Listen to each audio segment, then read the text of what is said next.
Today we have with us a real special guest, one who's been putting in a lot of work all over the years.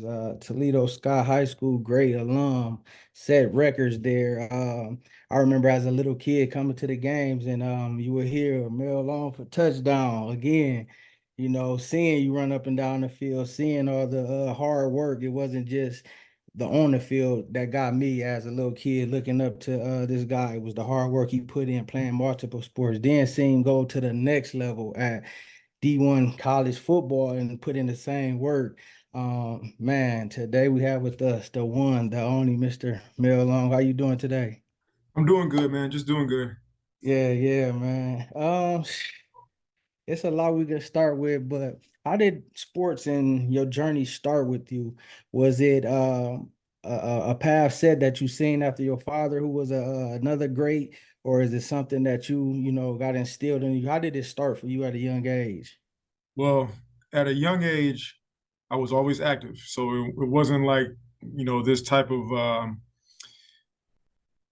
atmosphere that you have for the youth today where a lot of things are digitized and they can have so much in front of them to entertain them. Like you literally had to leave the house to go outside to be entertained. You know what Yeah, I'm saying? To do that. So me being active as a kid, that was always a thing. Now, wanting to play sports, that just came from, trying different sports. You know what I'm saying? Playing outside, playing with your friends. You know, football was just something I was good at more than others. You know what I'm saying? And being the climate that I grew up in, and you grew up in the same way, as it's not like we had a whole bunch of other different sports that we could try. yeah, Through school, it was either football, basketball, or track. You couldn't try soccer or baseball. Really, those type of things weren't taken as serious back then as they were now. yeah, Um, so with football, I never got pushed into playing football. There were a lot of people that tried to push me away from playing football because I grew up like skinny. You know what I'm saying? People today say I'm still skinny, but it's just like back then I was even skinnier. You know what I'm saying? I didn't have any muscle definition. I was just lanky. You know what I'm yeah, saying? So it was a lot of not so much proving people wrong. That wasn't a priority, but proving something to myself that I could do it. And then it was just with football, it was a love thing. You know what I'm yeah, saying? I love football back then just as much as I do now. Like yeah, you couldn't take me away from a game that was on TV. You know what I'm saying? Either I'm watching it or I'm playing it, yeah, physically playing it. Not video games or something like that. But everybody got into video. But the love affair with football is something that just carried me through the years. That's why I was able to do a lot with it as far as accolades attained, levels gained, and stuff like that through collegiate and professional. It was because I love football. Because if you don't love it, it's you're not going to get what you want out of it. You know what I'm saying? yeah, So I tell that to a lot of kids that I coach now. It's like I try to be as realistic with them as possible. Like, do you just like playing football or do you love it? Because I know the difference between people that love it and people that yeah, just like it. And it's, I with kids today, you gotta give them an example. Like, okay, what about this girl? You just like her or you love her? Because when you love her, you're gonna do such and such and such and such. You know what I'm saying, to get yeah, that reciprocated love. But if you just like her, you're gonna get liked back. You know what I'm yeah, saying? If that's not what you're trying to do, if you're trying to be a D1 athlete, you're trying to go because I live down in South Florida. Everybody talk about the University of Miami. Everybody want to go there, but you got to love it to go there because yeah, it's a different beast. So I never had any pressure from my father or anybody else in my family to say, hey, you need to do this, or what I'm saying, nothing like that from them. All the yeah, pressure or anything that you could derive or define as pressure came from people outside, people that saw my father play. You know what I'm saying? And they're like, well, are you going to be like him? Are you going to be like your uncle? Or this or that? The pressure came from outside. It okay, never came from inside the family structure. So I never felt anything to where I needed to play, but I wanted to keep going. And that's that's how it started, and it's how it starts with a lot of kids. Just you love what you're doing. You know what I'm saying? No matter what sport you play, no matter what extracurricular thing you do outside of school, it starts with love, and then it just how are you building toward that? Are you listening to people say, "Man, you better do this. You better get your grades up."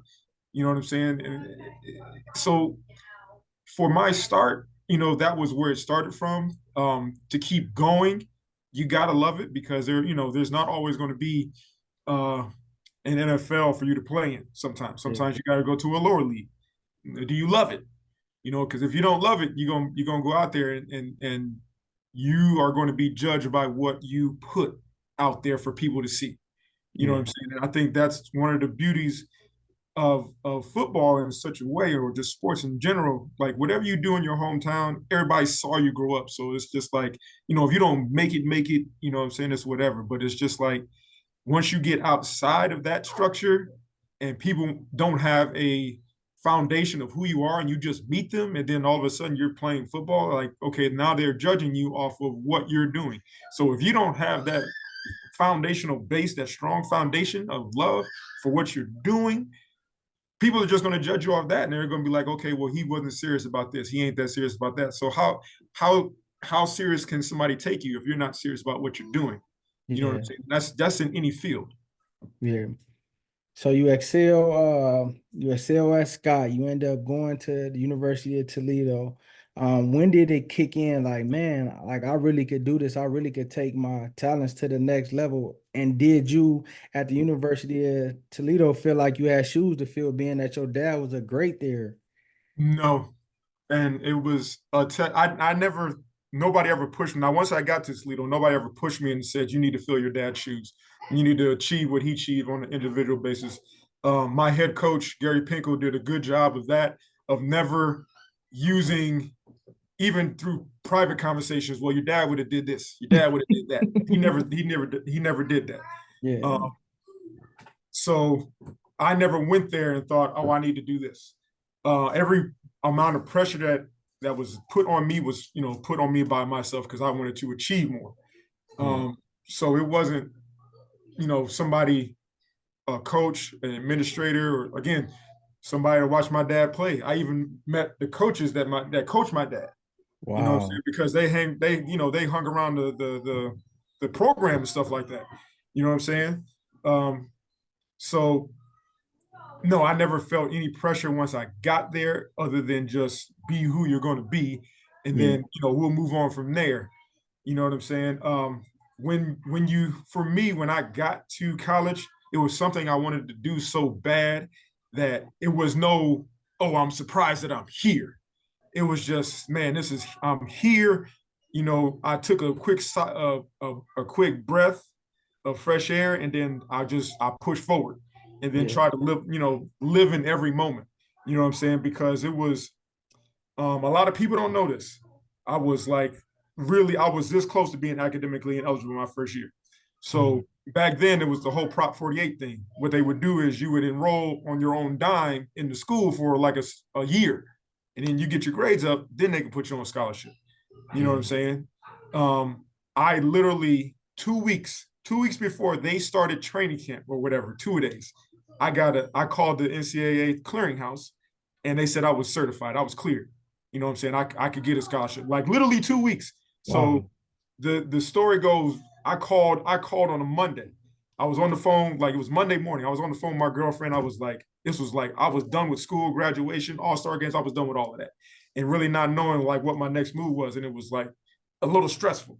So again, I called that Monday morning, and it was an automated system. They said I was certified. I was like, I'm literally in my bedroom, like, damn, what do I do? So I called UT. I was like, can I speak to such and such? Coaches are all in meetings. I know they're gonna be in a meeting for a good hour. So I was like, it was raining outside. Like not heavy raining, but it ain't light either. But it's raining outside. You know what I'm saying? And at that time, I lived over by the 300 Club on Collingwood. If you remember where yeah, that's, yeah, yeah, I live there. So I was like, man, I got to walk. That was an hour-long walk, bro. wow, Yeah, an hour-long walk to say, hey. And as soon as I got to the campus, you know what I'm saying? I saw one of the assistant coaches as soon as I got off the elevator. And I was like, Coach, I think I'm eligible. So they take me back into one of the coaches' office. They like, they dialed the clearinghouse too. And they was like, put in your numbers. I'm like, here, and again, message says he's certified, he's ready to go. So the thing was, when I took my official visit to Toledo, like months before, Gary Pinkel said, look, we know you got academic problems. So if you're eligible this year or next year, don't matter. We got a scholarship for you. So at that time, I got to put you to the test. Are you a Yeah. man of your word, coach? I'm ready now. You Yeah. know what I'm saying? Because, at the only other time, the only other school that was seriously looking at me was Tennessee State. You know what I'm saying? And I would have went to Tennessee State in a heartbeat. You know what Yeah. I'm saying? But, I was just like, let me get this, let me get it. If they got it, they got it. You know what I'm saying? So they said, yeah. So again, that was a Monday. So by Wednesday, I'm on campus. Again, I had to walk up there. You know what I'm saying? I'm Oh, on campus. I'm trying to get all my classes straight. I'm trying to get all this, whatever I got to sign, let me know. I'll sign it. You know what I'm saying? I told the coach, like, coach, I ain't get it in the mail yet. When y'all gonna send it? I got to sign this. You know what I'm saying? So mm-hmm. I kind of hit the ground running. So again, that was a Monday. By Wednesday, 2 days later, I was in the weight room training, working out. You know what I'm saying? And I wasn't ready for it, but no freshman really is. Yeah. But that was my journey from that bumper from high school to college. That was my journey inside of that. You know what I'm saying? And once again, I was ready for it. So it's just like getting there was like, okay, now what's Yeah. next? You know what I'm Yeah. saying? So, and a lot of that is people that helped prepare me for that were the coaches at Scott. Not all of them, you know what I'm saying? Love them to death, but not all of them were as professional as they could be. But you know what I'm saying? The mentors that I did have, you know what I'm saying, helped me through that and always said, man, you got to be ready. They kept Yeah. telling me that. So I'm listening and I'm listening, you know what I'm saying? So the opportunity came and it's just like, okay, I got to do this. You know what I'm Yeah. saying? It was just amazing. Like as we grew up, we looked at you like we were able to go to the games. Because the Scott team went to the UT game. So now we go to UT game, we see you. So now we see if you want it, you see being successful. We see what it looked like, hard work. We see, a visual or something close to us, so it kind of, motivated us. It kind of we were going to the games. They had a little TV camera around, have us on that. So it was just motivation. We would go to the camps and stuff to see you, and even to hear this now, it's like we seen it, but it was even much more. But like you said, staying ready and always being ready for opportunity. And you did that, and you were definitely like I said, focused. You definitely were doing it. So what was the next step after you left UT? Was it the Eagles? Did you go to Philadelphia? So what happened after I graduated, after I was done playing? Um, that's another like bumper period where you're trying to really figure out what's going on. I ended up signing with an agent in January. You know what I'm saying? And between that, you get a couple organizations like I think it was the Dolphins and the Colts. They'll Okay. call you up and be like, "Look, well, this is back in the day." You know what I'm saying? They will call you up and say, "Hey, we want to run a workout. We want to work you out, and you and a couple of other seniors." So we get there, we do all the testing, the 40 short shuttles, stuff like vertical and stuff like that. And then they take you through drills. So you kind of go through that process. It's a mini combine, so to speak.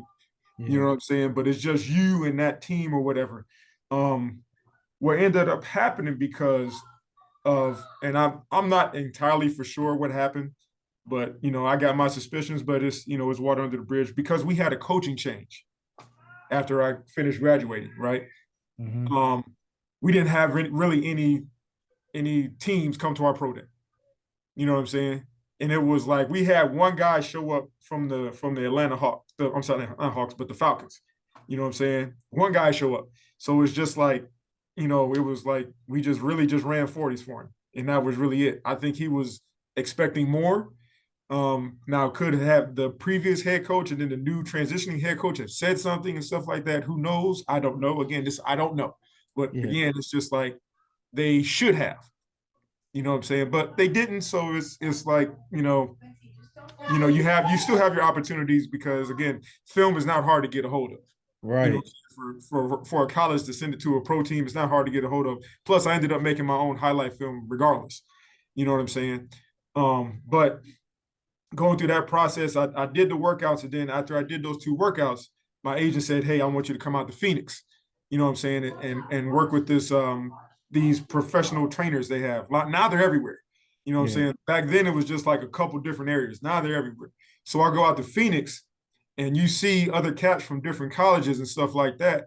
You know what I'm saying? You're seeing like cats that you normally see on TV. You know what I'm saying? I saw one receiver from Florida, fast dude, but he was just fast. You know what I'm saying? I Yeah. think at that time he got invited to the combine. I think he ran like the fastest combine, and he was a 4.3.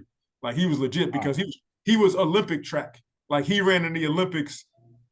I want to say he ran 2000, but if not, he ran 2004 for sure. You know what I'm saying? But you know what I'm saying? That was the first time I met Donovan McNabb. He brought himself out there. You know what I'm saying? And catching that's when I first caught a ball from a professional quarterback, and it was like you understood the stark contrast, the difference between somebody that's collegiate and somebody that's high level. You know what I'm Yeah. saying? And went out there, worked on a couple of things, got a little faster. You know what I'm saying? Not blazing speed. I never broke 4.3, but I was like 4.40. So I was like right on that cusp.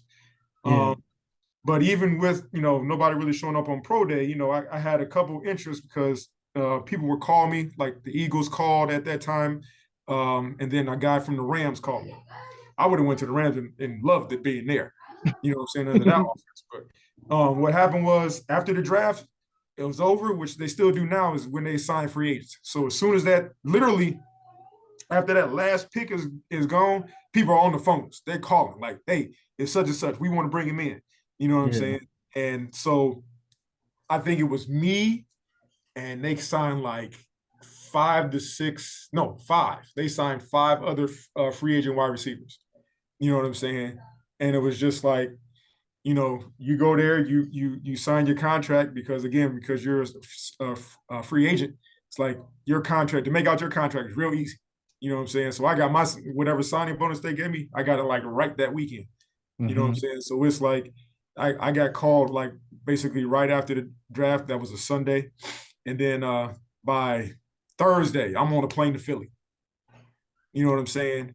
And that again, it's something you can get caught up in, but again, I was ready because I Yeah. wanted this. So it's just like it wasn't overwhelming, but it went by so fast. Because we get there, I went in and met with my position coach, you know what I'm saying, and talked to him for a hot second. And then like I think they fed us and we had a team meeting. Now it wasn't just the draft picks and the free agents that was there, it was everybody. Okay. You know what I'm saying? So you see the guys that you've been watching on TV, the Dawkins, the Hugh Douglases, the Donovan, all them guys.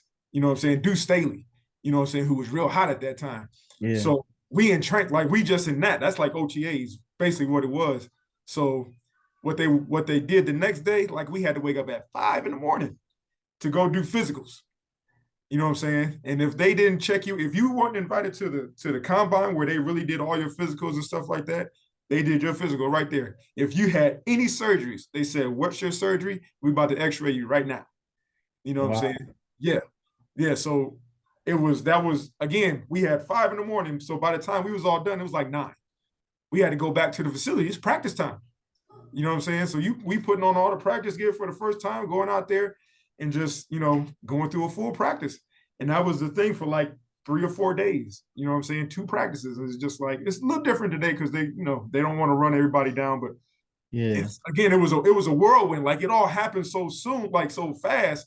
And then all of a sudden, it's like, okay, you got to go back to we had the next OTA. So I came back home. I was like, okay, I got to get ready. You know what I'm saying? Yeah. So it was again, this you got to prepare in such a way for every level. Like the guys that are graduating now from, they're going into college next year, unless they're already on a college campus, they, I would suggest, hey, you got to do something to keep yourself mentally in tune to football Yeah. because of how the rule changes are nowadays. You know what I'm saying? Colleges can practice almost during the summer. It's just they can't have any equipment on, but they can have a ball. You know what I'm saying? Yeah. So So after you played in the professionals, what inspired you to pursue a coaching career? Like when was it over? And did you like eventually say, So yeah, I'm a coach, or was that straight after you playing in the pros and your stints in professional? I'm gonna tell you like this: you can't find, and you there, so you probably seen Coach Black around still. You know what I'm saying? You can't find a coach that I played for that won't say I was a coach on the field. You know what I'm saying? Because again, when I was younger, I told you I was watching football all the time. So Yeah, I knew a lot of stuff, a lot of rules, a lot of nuances. You know what I'm saying? So when it came to that, like it was literally just the next natural step. It was just, where do you start? You know what I'm saying? So for me, I started with, with Coach Davis. You know okay, what I'm saying? I wasn't really, I was in between like professional teams and stuff like that. And I just came up to him, I was like, look, I want to be on the staff and I want to do this, this, and this. And he was like, here you go. So that was me like really getting into it. And that's when I really first like really learned, you know what I'm saying, how what I was doing was I was coaching in a way that I was thinking everybody out there really wanted to be out there and really wanted a college scholarship. And on the high school level, that's not it. You know what yeah, I'm saying? My temperament and my intensity was made for college into pros, so to speak, but more college because it was, you know what I'm saying, I was loud. But you know what I'm saying? That's all I knew. yeah. You know what I'm saying? Even through high school, we would yell at and all that stuff. You know what I'm saying? So um, it was not so much I never went to and got schooled about it. You know what I'm saying? Yeah, I just dove right into it because I knew I had the temperament to do it. I knew I had the mind to do it because I always been doing it. I knew the rules and stuff like that. But it's so many different nuances that you got to learn to be a coach. Um, and I always had a and then this is with every coach. Every coach has an ego. You know what I'm saying? I went through the ego like, man, I was a player. I don't need to go to any like coaching clinics and stuff. You ain't gonna teach me nothing. I know it all until you really you got to do it, and it's just like, damn, I don't know it. And where I knew was when I was at Scott, and it was just like, the guy that usually coaches the JV offense ain't here, so somebody else got to call the plays. You know what I'm saying? So I called the plays. I didn't know them fully. I just knew the name and I knew kind of how they were supposed to hit. You know what I'm yeah, saying? But that kind of let me know, like, dude, I really got to get I got to get a different perspective on this because it's not working because I'm not as successful. You know what I'm saying? If yeah, I'm not successful, the team ain't successful, and that's what matters a lot of times. But at the same time, it's just like when I really started going to coaches clinics and stuff like that. So it's like open a lot of. It's not even opening doors. It's like you looking through your windshield and it's foggy and stuff like that and all of a sudden you get your wipers going and stuff like that, and you clear it all up. Now you can see everything. So yeah, that's what a clinic does. It clears up everything that you're foggy about. It clears it up, and it gives you a different perspective. Now it's not always the right perspective; it's just somebody else's, and you got to piece together your coaching style from a couple different people, but it still has to be yours. You know what I'm yeah, saying? So when I got down here and somebody hired me as an office coordinator, man, I was like, man, I got to come up with an offense. Like, so from the ground up, I was literally at work and I was working at a gym. I was selling gym memberships. So, but in my off time, I'm writing down offensive plays, how to block this, how to block that. You know what I'm saying? Ins and outs. And that's, again, I was still on the high school level, but that's what you got to have, you know what I'm saying, in order to be successful. Anybody can just go out there and just yell and say, jump up for the ball or something like that, or just throw it here, throw it there, run there. It's so many different nuances that you are not always going to have the top level players. So you got to yeah, prepare for that. Even on what level, I don't care where you're at, high school, college, professional, you got to prepare, you know what I'm saying, for everything. You know what I'm saying? yeah. And it's hard unless you got to. I always tell people you got to go to clinics. It's professional development. You got to go. You got to find time. Yeah. Where do you think the landscape is with the players today versus as when you first started coaching? I think everything is more accessible now. Um, you don't have to wait until you're at practice to learn a new thing because they got YouTube, they got um, Twitter and stuff like that. You can watch videos. Um, there are more guys out there that claim to be trainers, you know what I'm saying, private coaches. I do private coaching, you know what I'm saying? But it's more prevalent now because of social media. You can get yourself out there to say, hey, I did this or I did that. You know, a lot of guys that play professional, um, they start training, they start doing coaches and stuff like that. So it's just like, you know, they want to carve out their own niche and stuff like that. So it's that's the big difference is exposure and then accessibility to information. You know what I'm Yeah. saying? So that's the biggest thing. And players haven't changed. Yes, you can say they're bigger, faster, and stronger, but every year they get bigger, faster, and stronger. From the 60s, 70s, 80s, everybody's going to keep getting bigger, faster, stronger. But it's just accessibility, you know what I'm saying, Yeah. to information, accessibility to players. You know what I'm saying? It's that's the biggest thing that's changing, and it's going to continue to change. And you know, we can't be old fuddy duddies about it. You know, we got to adjust to it. You know what I'm saying? So that's the biggest thing. When you're coaching, you got to adjust to it. When you're a player, you got to adjust to the times you're playing. You can't be like, well, 2 years ago this happened. Well, 2 years is up. You know what I'm Right. saying? The clock goes a lot faster now, so you really got to get yourself adjusted to the times and move accordingly, especially if you want to excel. Yeah, I know you down there in Florida. I'm down here in Georgia. So I'm seeing the landscape of these players down here and just seeing their schools and their programs. What can be done back home in Toledo to build the programs back up and get it to where they're pushing the players, they're getting the players, or do you think it automatically starts with just the players? It's honestly it's not the players, it's families. All right. I want you to understand back when I was in high school, all right, remember the economy of Toledo was factories. Yeah. All those factories closed down. So now you got people who only had a high school degree, you know, high school diploma. Now they got to get a college diploma in order to get a high paying job because the factory shut down. So why move to Toledo? Yeah. You know what I'm saying? You move to Toledo because the property value isn't as high as it is down south. Plus, I get a good job that I can be at for 30 years. I can feed my kids. That's Yeah. what's missing is the families. It ain't the kids. Kids are there. You got to understand, like the population of the city and of the students has gone down. It's not because people are going other places. It ain't charter schools. It's families are not moving into Toledo because of there's not a lot of factories. Now, the economy of Toledo is more medical. You know what I'm Yeah. saying? It's more medical, and so now you got to have again. Now you can't just go in there with a high school diploma. You got to really go to school. You know what I'm saying, to get that, and then to doing that. But a lot of people, a lot of other economic issues in Toledo are just people got their own business and stuff like that. You know what I'm saying? So that is different. So a lot of families aren't moving into Toledo. A lot of them are moving out. Um, it's it's a lot to do to make it better, to kind of, if you want to say, bring it back to the golden years, like in the 90s and the 2000s and stuff, like early 2000s. It's so different. You know what I'm saying? And the public school system in Toledo is not what it used to be. Yeah. A lot of it has to do with leadership. A lot of it has to do with who's there. You know, what are they doing to make the neighborhoods better? You know what I'm saying? To say, hey, I want to live here next to this school, next to Stark, next to Rogers, next to Scott. You know what I'm saying? Next to Wait. What are they doing? Like, you drive around there now, it's like it looks like a ghost town.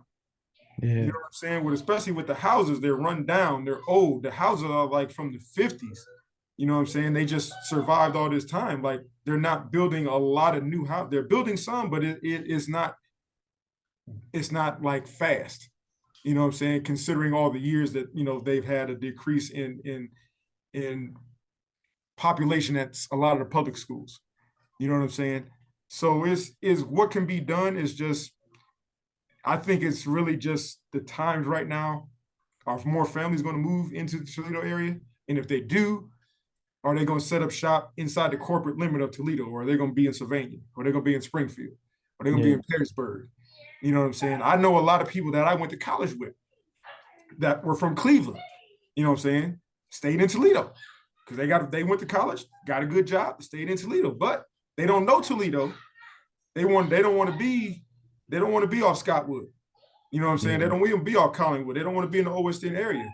They see Sylvania, they like, oh, I want to be out here because I'm from Cleveland. I might have grew up in the hood there, and I don't want the Toledo hood. I don't want my son or daughter to see that. So let me go out here to Sylvania. Let me go to Springfield and stuff like that because that's what they see. Let me go to Ottawa Hills. Yeah. You know what I'm saying? So it's different. Again, even you're always going to have people that do that. But again, what are we bringing back into our the Old West End neighborhood? What are we bringing back into the corporate limit of Toledo? What's there? You know what I'm Yeah. saying? What's a draw for a family? You know what I'm saying? Why should somebody who's newly married move into the Old West End area? What for? You know what I'm saying? Are the houses being renovated? You know what I'm saying? Because I'm you know in Georgia, like where you stay near Atlanta. Yeah, about like 20 minutes from here in Powder Yeah, Springs. yeah. So you it's it's a lot of old houses there, but it's just different. It's Yeah. different from up where it is up north. You know what I'm saying? So it's just they don't have harsh winters that really work what's the name? The housing, the house Yeah. itself. It doesn't deteriorate. The paint doesn't deteriorate. It doesn't mess with the pipes. You know what I'm saying? A harsh winter for y'all down there is like when it hit like 20. You know what I'm Yeah. saying? So it's different. So it's just like, what are we doing? Are we building new houses? Are we renovating? What are we doing to build back Toledo to be a more attractive city for people to move into?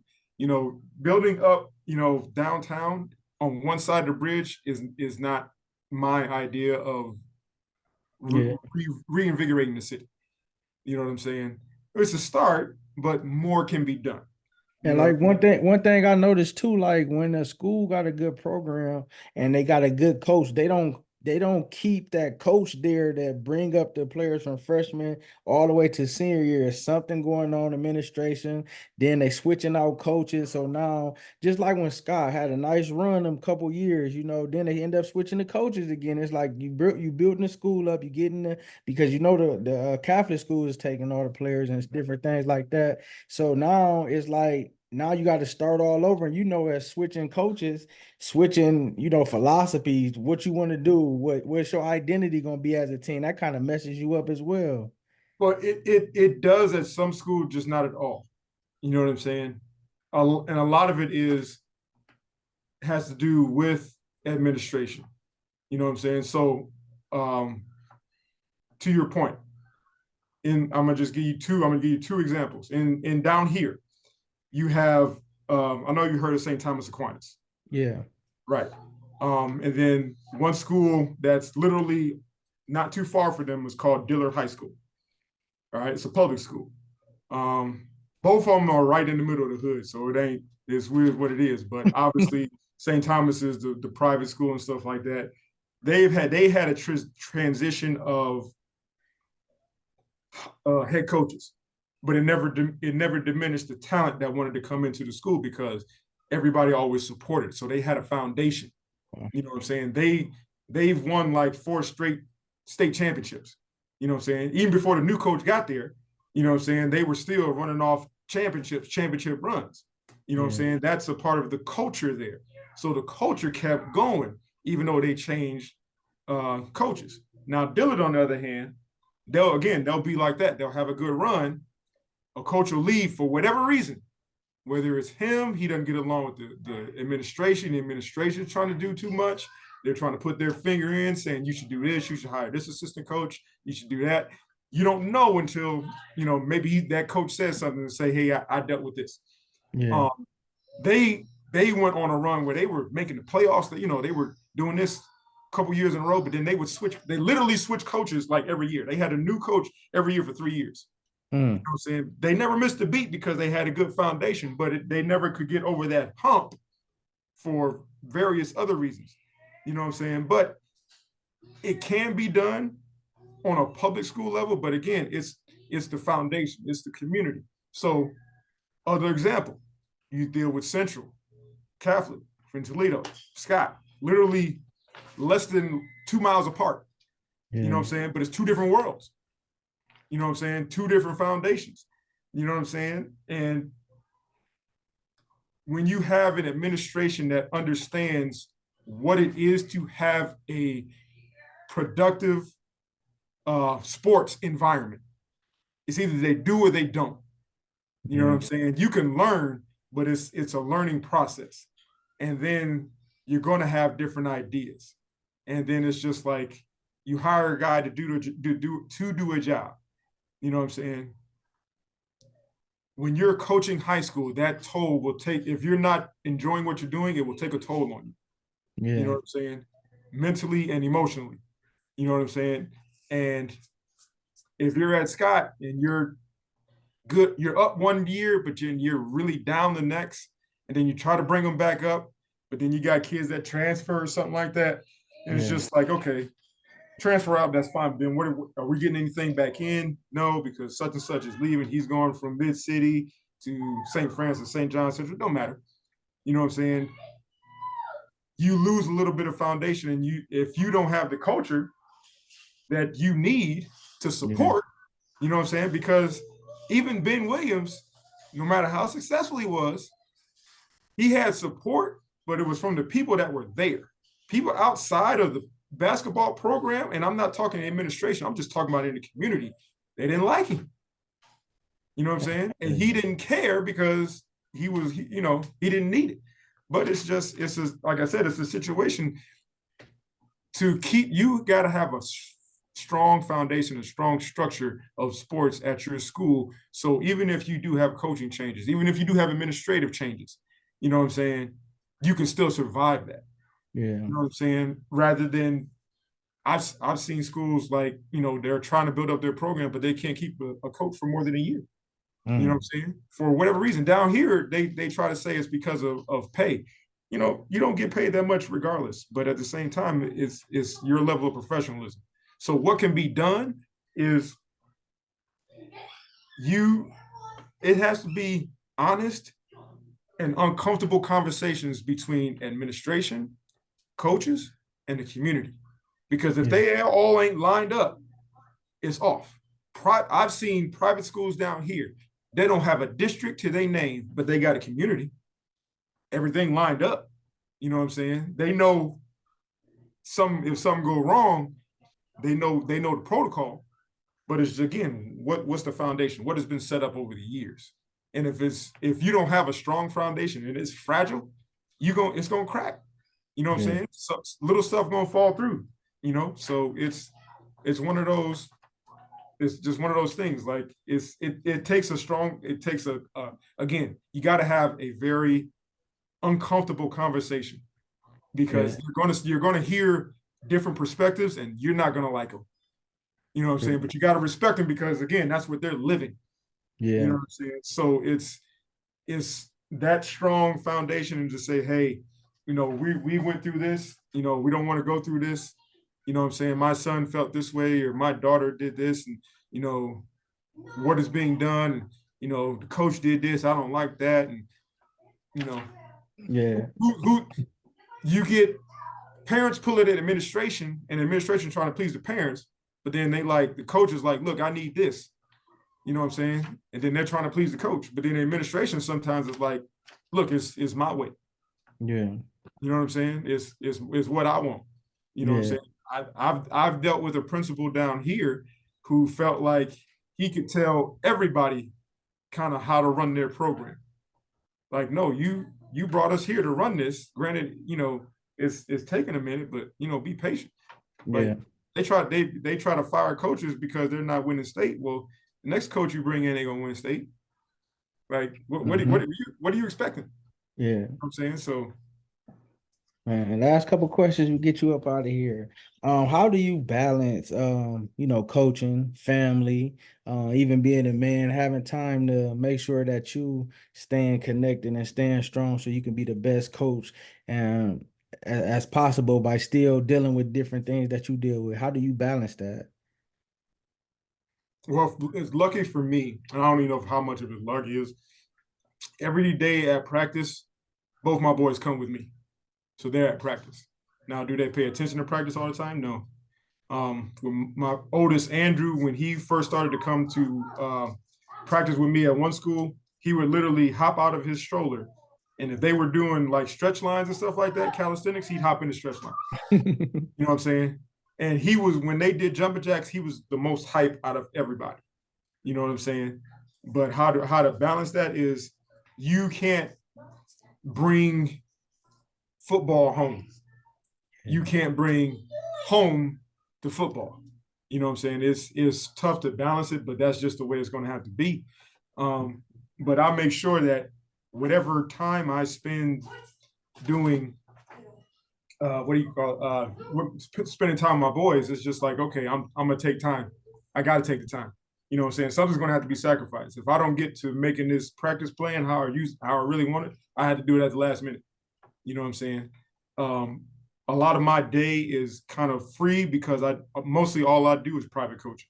So if I'm not doing anything in the morning, then hey, when they're at school, I go over my coaching stuff. I get all that ready. So when I pick them up, I'm with them. If we're going to practice, that's fine. If I'm not, we're going home doing what we need to do.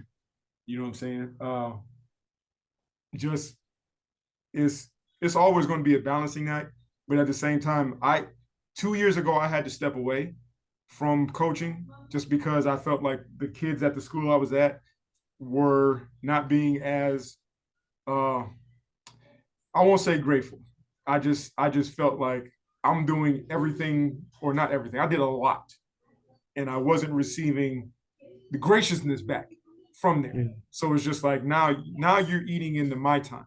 You know what I'm saying? When you don't do your best and I'm taking out a time out of my day to get you to your best, but you don't want to get there and you're getting mad at me about it.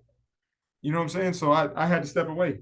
I told the head coach, like, look, I'm not feeling it. Like we had a bad season, and then we went into January, February, and I'm like, I went to one workout, and I was like, man, I'm not feeling being here. I got to go. You know what I'm saying? Because if I would have tried to stay and work it out, no, it wouldn't have. It would have been bad on my part. It would have been a lot of bad energy. You know what I'm saying? That's And good you recognize that too. But yeah, why don't they understand? Because I know different kids is different, but they don't understand your resume. They don't understand that you're no, gonna and see that's the thing down here that's a gift and a curse is because people don't know you. So they don't know what your accolades are. They just know it's on a piece of paper, your resume. You know what I'm saying? They don't see the physical acts. You know what okay. I'm saying? So when I go interview, okay, now they're going off my merits. You know what I'm saying? They're going on how I present myself, my merits, my knowledge. You know what I'm saying? And then when I coach, that's how I try to be. I try to coach from a place of experience to say, hey, this is going to happen. I'm telling you, it's going to happen. So then when it does happen, like, bro, I told you.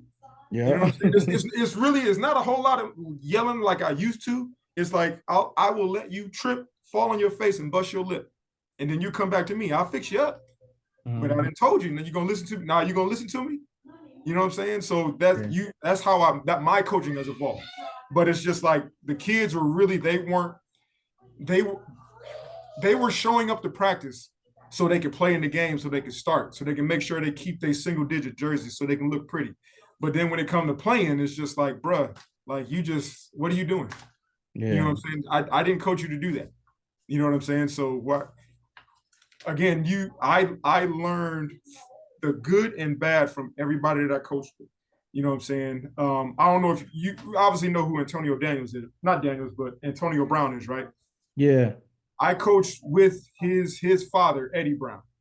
You know what Uh-huh. I'm saying? Eddie Brown is like he's an arena football legend. You know what I'm saying? He's one of the top 5 players to ever play the game. But he was coaching, man. He was on it. You know what I'm saying? He was a live wire because he's from Miami. You know Yeah. what I'm saying? And I learned from him, like, look, just do what I've asked and what I've coached you to do. Don't do anything outside of that purview. You know what Yeah. I'm saying? So it's just like, but you got to learn, you got to take from the good and bad and what you learn. You know what I'm saying? But the kids that I had at that time, they weren't, not all of them. It wasn't all of them. It was enough to make it seem like, this and this is happening. Then I had other things I was dealing with the guy who was the head coach at the time. And I'm like, he's doing things that I'm not totally in line with. So it's just like, I got to Yeah. walk away. You know what I'm saying? Because I'm taking time away from my boys. You know what I'm saying? Time away from them. They're here, you know what I'm saying, working out, watching you, where I could be them. They could be out swimming or something like that. I'm in Yeah. Florida. You know what I'm saying? So it's just like I'm Right. taking time out of my schedule to give you my best to make you at your best. And some days you don't even try. Like I've Yeah. been, I tell kids now, like, look, I've been coaching longer than you've been born. Yeah. You know what I'm saying? So it's just like, bro, you wasn't born in 2003. You ain't 20. You know what I'm Yeah. saying? So I've been coaching like longer than you've been born. So it's just like I already know. Plus, with me playing, I still remember my plan. Like I know what try looks like. I know what great Yeah. effort looks like. Yeah. You know what I'm saying? So you can say, "Well, coach, I tried." No, you didn't. I know try. I know what try looks Mm-hmm. like. You know Yeah. what I'm saying? You trip with try.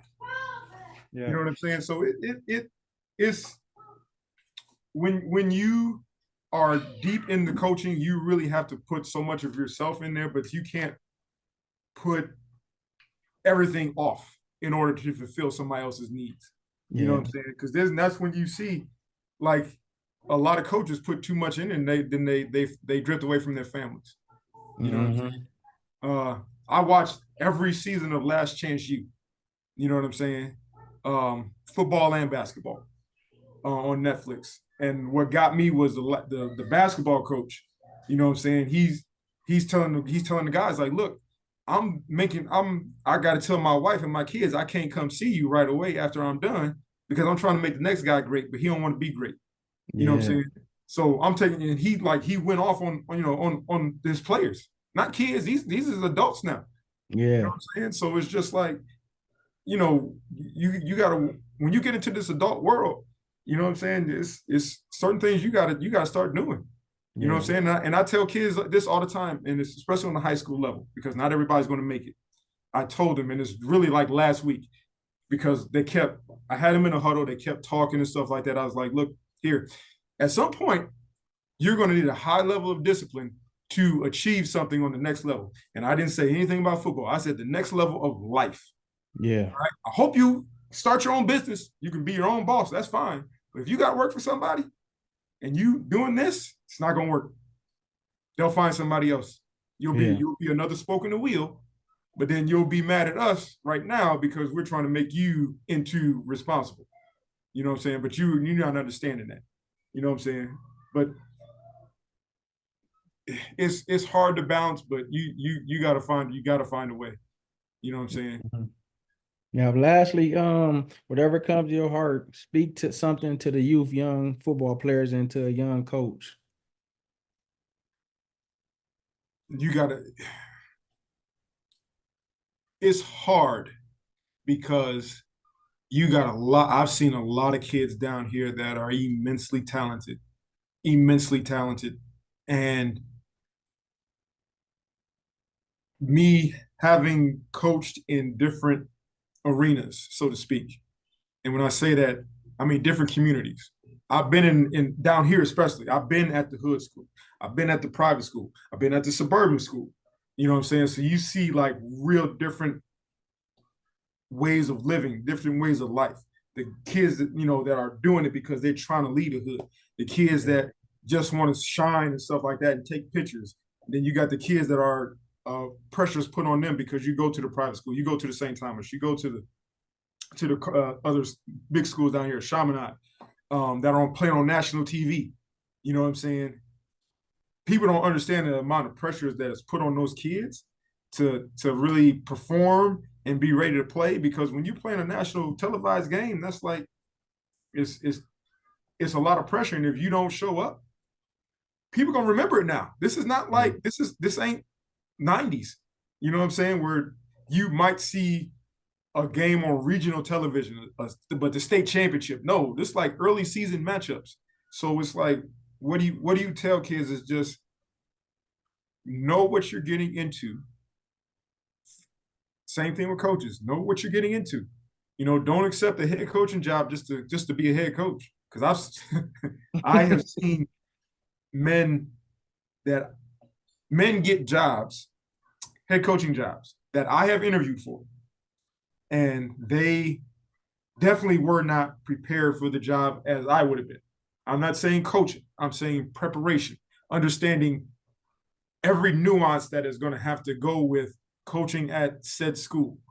You know what I'm saying? Understanding the community. You know what I'm saying? Understanding the kids. You know what I'm Yeah. saying? And being able to not just say, "Hey, I'm rah rah. I got this. I got this type of defense. I run this type of offense. We're going to be great."